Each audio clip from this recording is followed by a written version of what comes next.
পড়ে যায় কি মরে যায়, আজকে আমি পেরেই ছাড়বো। জানো, আমি শুধু ছাদ বাগানেই নই, সাথে গাছপ্রেমীও। জানি আজকের ভিডিও দেখে অনেকেই আমাকে বলবে, দেখলা, ঢং, ন্যাকা, আরো অনেক কিছু।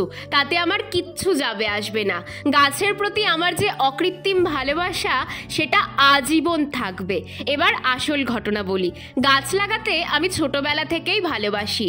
করোনাকালীন সময়ে যখন প্রথম ছাদ বাগান করা শুরু করি, তখন ছাদের ধার বরাবর মাটিতে একটা কদম গাছও লাগিয়েছিলাম। বছরে গাছটা অনেক বড় হয়ে গেছে, কিন্তু কখনো ফুল ফোটেনি। এবছর প্রথম ফুল এসেছে আমার কদম গাছে, কিন্তু ছাদ থেকে তার নাগাল পাচ্ছিলাম না। তাই ভয়ে ভয়ে উঠেই পড়লাম ছাদ লাগোয়া প্রাচীরে। যদি এখান থেকে পড়ে যেতাম, হাত পা ভাঙতো নিশ্চিত। এই তো পেয়েছি কদম।